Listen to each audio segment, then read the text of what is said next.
Hey everyone, you ready for a story that's got more layers than a parfait? Mm-hmm. Today we're diving into the wild world of rapper Max B, a story that's got it all. Music, crime, some seriously questionable choices, like you name it. It's one of those cases that, like, on the surface, you think, okay, straightforward crime story. Right. But then when you start pulling on the thread, you realize it's really about ambition, loyalty, what fame does to people, how all those things can get tangled up in ways you'd never expect. And to really understand it, we gotta rewind a bit. Yeah. Because we're starting in a New Jersey courtroom. It's 2009. Max B is there, thinks he's about to walk free. But, well, let's just say things don't exactly go as planned. To figure out why he's even in court, we gotta go back a few years earlier. Back to 2005, actually. Okay. Max B, real name Charlie Wingate. He's just gotten out of prison himself. Did some time for robbery. This time, he's determined to make it, but Not the straight and narrow way, huh? not exactly. He ends up linking up with Jim Jones, big name in the New York hip-hop scene, part of this group, the Diplomats, Dipset for short. Okay, so you've got this rising artist, right? And he aligns himself with a name that's already established. Talk about ambition. For sure. And Max B isn't just along for the ride. This is important. He's co-writing some of Jim Jones's biggest hits, songs like Baby Girl. I remember that one. These are looking out for him. Yeah. But then, well, let's just say a love triangle, maybe a love rectangle even, enters the picture. And as you can imagine, it throws everything into chaos. So here we go. Knew there had to be some drama in this story. Always drama, right? So Max B meets Gina Conway at a show in Myrtle Beach. She's like completely captivated by the whole Dipset world. Starstruck. Totally. They start this whirlwind romance. She moves to New York to be with him, even though, from what I hear, their relationship was. Let's just say it was. That's one word for it. On again, off again. She moved back to Baltimore for a while, then back to New York, lived with Max and his other girlfriend, China. Yeah, it's a lot. There's a lot going on. And this is where it gets really wild.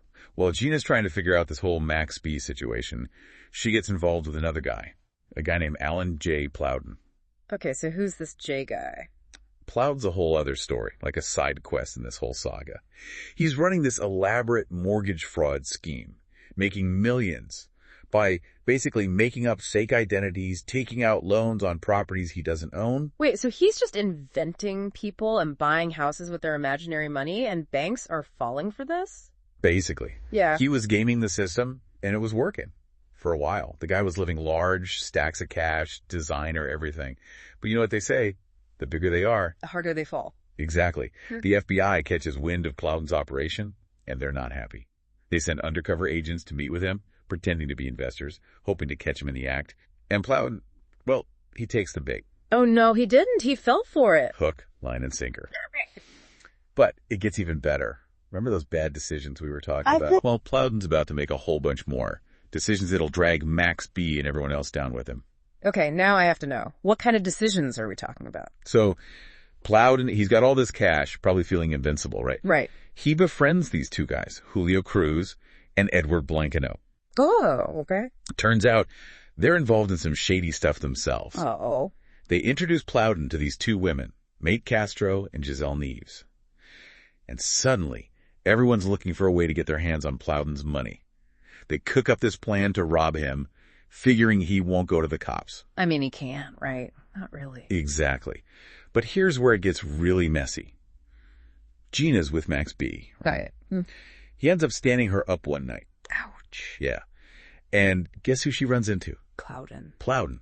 In Harlem, of all places. She's not exactly thrilled to see him, but she gets in his car anyway. A white Mercedes, right. I read that somewhere. That's the one. Figures. So, what, she's going for a little retail therapy courtesy of Mr. Mortgage Fraud? Something like that.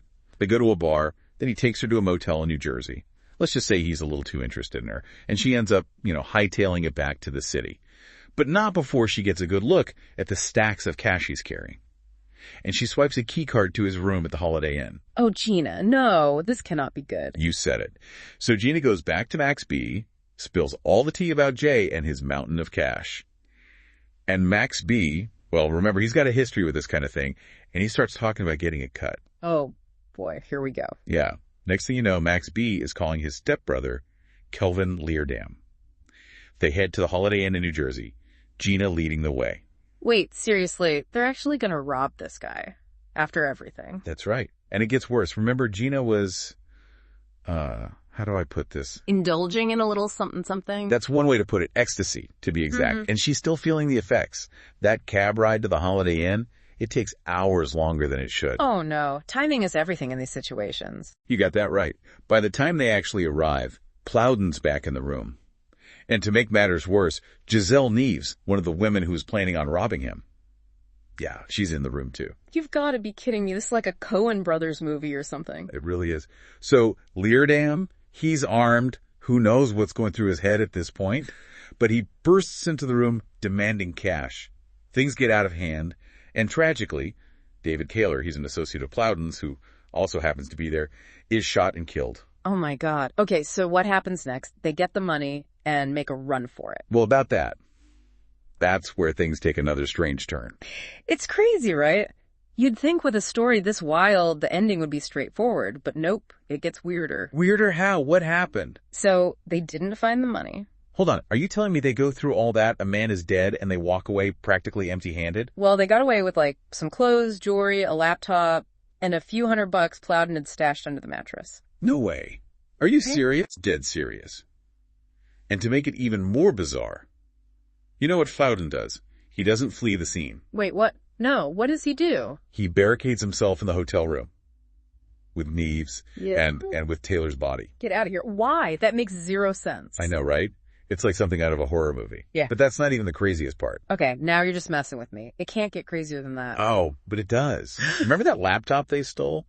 Turns out that's the key to the whole thing. The laptop? What do you mean? That's how they catch Gina. Hold up. After everything, that's how they get her. You're not going to believe this. So Gina, right after the robbery, she decides to pay a visit to her other boyfriend. Wait, hold on. Her other boyfriend? As in, she's got another one on the side this whole time? Oh, yeah. Gina likes to keep things interesting. His name is Teron Golston, and get this, he's a bouncer. Of course he is. And she goes to this boyfriend, the bouncer, and tries to borrow money from him. Wait, what? Borrow money after, theoretically coming into a small fortune. Right. It doesn't make a lot of sense. Maybe she thought she could play it cool, maybe she was desperate. But the irony is, that's what leads to her downfall. Because the cops are watching the boyfriend, right? Bingo. The FBI, they're using that stolen laptop to track down Plowden's associates, including Golston. They're watching him like a hawk. So when Gina shows up, game over. She walks right into that one. Totally. And Gina, facing serious charges, she realizes she's in too deep. So she does what anyone in her position would do. Starts talking. Oh yeah, sings like a canary. She spills everything to the police, points the finger at Max B., claims he was the mastermind behind the whole robbery. Talk about a betrayal. But hold on, how reliable is her word at this point? She was high as a kite just hours earlier. Now she's pointing fingers left and right. That's the million-dollar question, isn't it? Gina's the prosecution's star witness, but her credibility is, let's just say, questionable at best. Yeah, I'd say so. On the stand, she admits to being high, drunk, during the whole thing, says she can't really remember what happened. And to top it all off, she claims she only took the plea deal to avoid a life sentence. This is insane. So we've got no physical evidence, a dead witness, and a co-conspirator who's practically admitting she was in La La Land. Yeah. What do they do with that? Well, they arrest Max B., middle of the night. No surprise there. Along with Kelvin Leardam. And the whole thing becomes a legal circus. A circus? How so? Well, for one, they decide to try Max B. and Leardam together. Together? Really? Yeah. Seems like that would complicate things. Right. You've got two defendants, each with their own story, being judged as one. It definitely raised questions about whether their defense was as strong as it could have been. Max B.'s lawyer, he's adamant, says Max B. wasn't even there, that Gina's making it up to save herself. Makes sense. And Leardam. His lawyer argues they got the wrong guy, says there's no physical evidence, that the witness IDs are shaky at best. Classic he said, she said. But, with life-altering consequences. Exactly. And then, just when you think it couldn't get any wilder, Giselle Neves, the woman who was in the room with Plowden, she throws another wrench in the whole thing. What? What does she say? She testifies that she thinks Plowden might have been in on the robbery the whole time. Hold up. What? In on it? How does that even make sense? That's the million-dollar question, isn't it? No one knows for sure. Some people think he was trying to stage the whole thing to cover up his fraud. Others think he double-crossed the other would-be robbers, was hoping to keep the money for himself. Whatever the reason, it just adds another layer crazy to this whole case. So, no money, conflicting stories, maybe an inside job, everyone pointing fingers. What'd the jury do with all that? You'd think with all those inconsistencies, all the doubt, that it would be a win for the defense, right? Sounds like it. But no. Despite the defense's best efforts, despite Gina's testimony, or lack thereof, despite the fact that no one can really agree on what happened that night, the jury comes back with a guilty verdict. For both of them. Wow. Can't imagine what that must have felt like. Devastating. Especially for Max B. Remember, while he's stuck in jail, his music career is blowing up outside. Jim Jones, his collaborator, he's topping the charts, performing the very songs they wrote together. And that's gotta sting. Talk about adding insult to injury. Right, and Max B, he's in a jail cell watching this all play out. He sees Jim Jones on TV, flashing cash, living the high life, and he's understandably frustrated. He feels like Jim Jones is profiting off of his talent, off of his lyrics, while he's stuck behind bars. I mean, that's gotta create some serious tension. Oh, absolutely. It does. It creates this huge rift between them, this sense of betrayal that has major consequences down the line. Okay, so where do we go from here? Well, we're moving out of the courtroom and into the messy world of the music industry. Get ready, because the drama is far from over. So much for loyalty, right? Yeah, you could say that. I mean, picture it, right? Mm-hmm. You're Max B, stuck in jail, watching your old partner living it up off of your work, your words. It's a recipe for resentment, for sure. Absolutely. So what happens next? Does Jim Jones, try to make things right? He does, but not exactly with a grand gesture of friendship. More like a calculated business move. Okay, I knew there had to be a catch. What'd he do? He essentially buys Max B's entire publishing catalog. The whole thing? Yep, for $90,000, the exact amount of his bail. Whoa. Hold on. So Max B gets out, but his music, his words aren't his anymore. Pretty much. Yeah. Like I said, shrewd business move, but yeah, left a bad taste in a lot of people's mouths. I bet. Especially Max B's. Yeah, can you imagine? The guy always felt like he was the creative force, that he pushed Jim Jones to try new things, find a new sound, and now to have it all taken away, bought out from under him while he's at his lowest point. This felt like a slap in the face. Totally. And Max B, being Max B, he doesn't stay quiet about it. What do you do? Oh, he goes off publicly, Yeah. accuses Jim Jones of ghostwriting, of taking advantage of using him. Wow. Burning bridges before he's even crossed them. Risky move. It was a huge risk, especially since Jim Jones now owned the rights to his music. But it was also kind of brilliant because Max B, he understood the power of a good story, even if it's messy, even if it's raw. He knew this feud, as public and as ugly as it got, would get people talking. And it did. I mean, this whole thing became bigger than both of them. Right. It made Max B the underdog, the artist fighting the system, even if that system was his old friend. Classic tale when you think about it. Ambition, betrayal, the dark side of the music industry. It's like a Shakespearean tragedy, but with better beats. Right. So where are they now? Well, legally speaking, it's not a happy ending.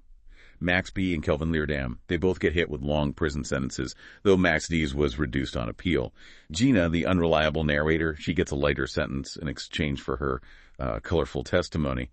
And Plowden, the guy who started it all, he gets convicted on the fraud charges, ends up behind bars too. No one really walks away from this unscathed. It makes you think, about ambition, about the price of fame, about the choices we make when we think we have all the answers. And it reminds us that sometimes the most captivating stories, the ones that really stay with you, they don't have neat endings, just a lot of lingering questions. That's the truth. Thanks for taking this deep dive with us, everybody. We'll be back next time with another story, another look behind the curtain, right here on The Deep Dive.